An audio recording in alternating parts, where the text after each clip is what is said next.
Encoder আসলে কি? Encoder হচ্ছে এমন একটি ডিজিটাল ইলেকট্রনিক্স ডিভাইস যা মানুষের ভাষাকে কম্পিউটারের ভাষায় তৈরি করে, মানুষের ভাষাকে কম্পিউটারের ভাষায় তৈরি করে, রূপান্তর করে বলতে পারো, পরিবর্তন করে বলতে পারো, তৈরি করে বলতে পারো। আচ্ছা, এনকোডার কিভাবে, এনকোডার মূলনীতিটা কিভাবে কাজ করে দেখো। এটা হচ্ছে ব্লক ডায়াগ্রাম। মানুষের ভাষায় কি করে? কম্পিউটারের ভাষায় তৈরি করে। আমি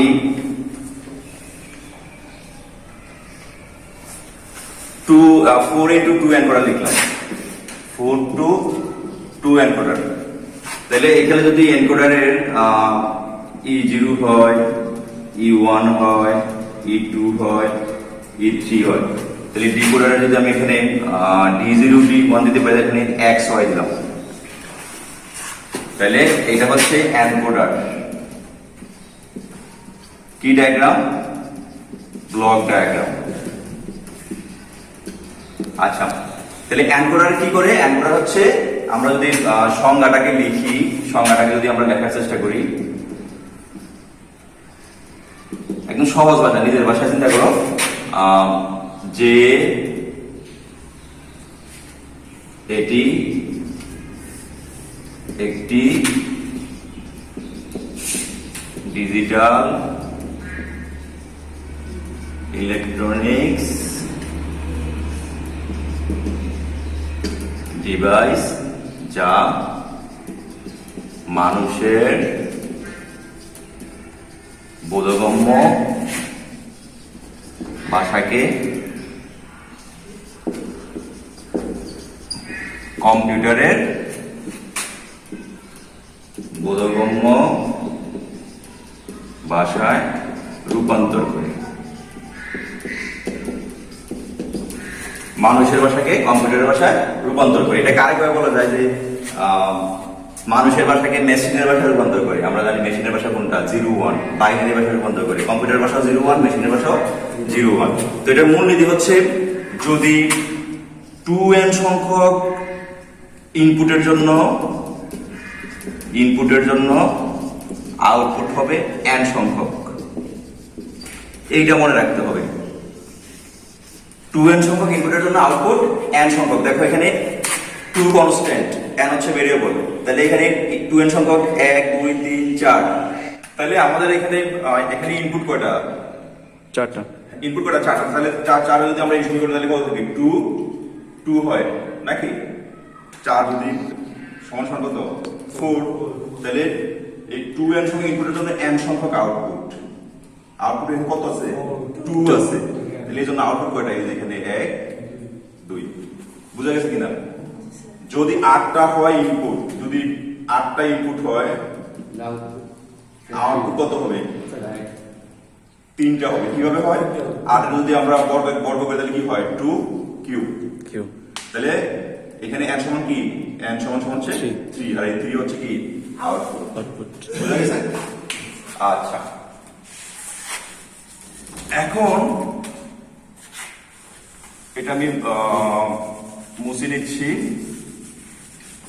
এখন এটার ফাংশনটা কিভাবে কাজ করে, ফাংশনটা কিভাবে হয়? ফাংশন আমরা যদি টেবিলের মধ্যে প্রকাশ করি, ট্রুথ টেবিলের মধ্যে যদি প্রকাশ করি, খেয়াল করো, আমরা যদি এইখানে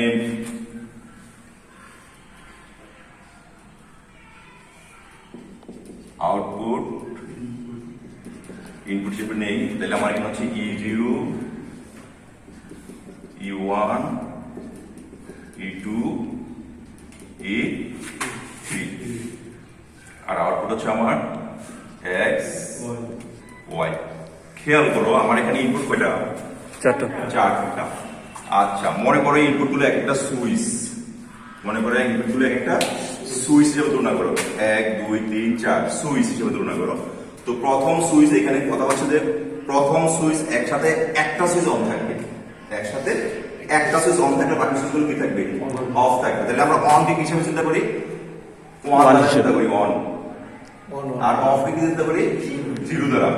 আচ্ছা, এই 1 এর আর কিছু অবস্থা আছে, অবস্থাগুলো কি? ইয়েস, হাই, ট্রু, সত্য। আর মিথ্যার কতগুলো, 0 কতগুলো, লো এর কতগুলো গ্রুপ আছে? 0 নো, লো, ফলস। আচ্ছা, এখন মনে করো এখানে 4টা সুইচ, 1 2 3 4টা সুইচ, যদি E0টা অন থাকে তাহলে আমার সূত্র অনুযায়ী কি হবে, বাকিগুলো অফ থাকবে। তাহলে সেম এখানে কত নাম্বার সুইচ নির্ধারণ করছে, 1 নাম্বার সুইচ, 1 নাম্বার সুইচ না 0 নাম্বার সুইচ। কত নাম্বার সুইচ, 0 নাম্বার সুইচ। তাহলে 0 নাম্বার সুইচ হলে দেখেন এখানে কি করবে, যে মানুষ বলছে যে আমি কি করলাম, মানুষ 1 নাম্বার সুইচটা অন করলো, এখানে 1 নাম্বার সুইচটা মানে কি অন করা হলো। তাহলে মেশিন কি বুঝবে যে এখানে এই সরি 0 নাম্বার সুইচটা অন করা হলো, 1 দিয়ে মানে হচ্ছে অন করা। তাহলে অন করা হলো, তাহলে মানুষ কম্পিউটার কি বুঝবে যে হ্যাঁ এখানে 0 নাম্বার সুইচটাকে অন করা হয়েছে, 0 নাম্বার সুইচটাকে অন করা হয়েছে। কয় নাম্বার সুইচ, 0 নাম্বার সুইচকে অন করা হয়েছে। যখন এটা কাজ শেষ হয়ে যাবে তখন পরের বার যদি আমরা চিন্তা করি 2 নাম্বার সুইচটাকে 1 নাম্বার সুইচটাকে অন করা হয়েছে আর বাকিগুলো কি থাকবে, অফ থাকবে। তাহলে এখানে বাইনারিতে কি লিখে দিবে, 1 হবে। যে এই 1 মানে হচ্ছে এখানে E1 সুইচটাকে অন করা হয়েছে, অ্যাক্টিভ হয়েছে। আচ্ছা, তৃতীয় তাহলে কি হবে, আমরা সহজে এখন বুঝতে পারছি যে E2 নাম্বার সুইচটা অন হবে আর বাকি সবগুলো সুইচ কি হবে, 0 মানে অফ থাকবে। তাহলে কম্পিউটার কি বুঝবে যে এইখানে একজন মানুষ E2 নাম্বার সুইচটাকে অন করছে, মানে 2 নাম্বার সুইচটাকে অন করা হয়েছে। তাহলে 2 নাম্বার কিভাবে লিখি আমরা, 1 0।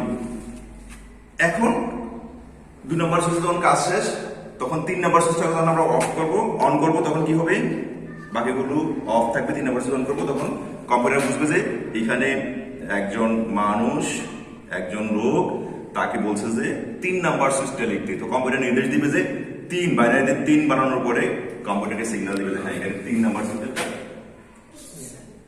করছে বা আমাকে কাজ করতে বলছে, অ্যাক্টিভ করতে বলছে। তো এটা হচ্ছে ট্রুথ টেবিলের মাধ্যমে, ফাংশন টেবিল যেটা বলা হয়, ফাংশন টেবিলের মাধ্যমে এটাকে প্রকাশ করে। তো এখানে একটি সাধারণ ফাংশন আছে। সাধারণ ফাংশন হচ্ছে আমরা যদি বলি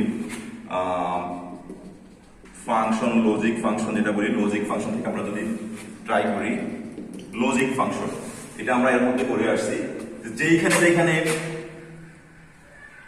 1 আছে সেখানে কি থাকবে, অ্যাক্টিভ থাকবে। তাহলে আমার y যদি সমান সমান ধরি, আমি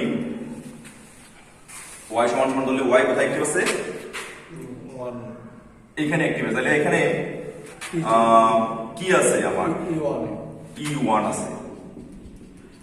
1 রোয়ে থাকলে কি হবে, গুণ হবে। তো এই রোতে আর নাই, কিছু আছে, অ্যাক্টিভ নাই। এখানে y কোথায় অ্যাক্টিভ আছে, 1 এ।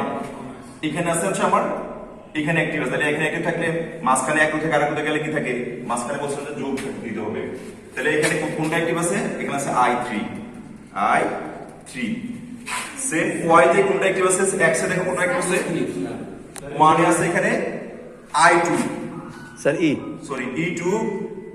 E2, তারপরে আছে কি E3 প্লাস E3।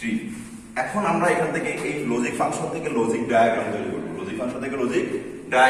তাহলে কিভাবে তৈরি করবো এটা খেয়াল করো। আমরা যদি 4টা তার নিই, এখানে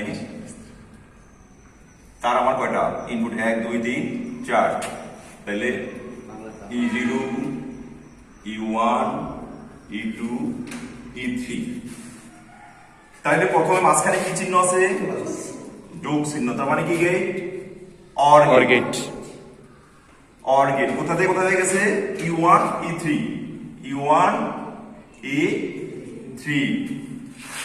তারপরে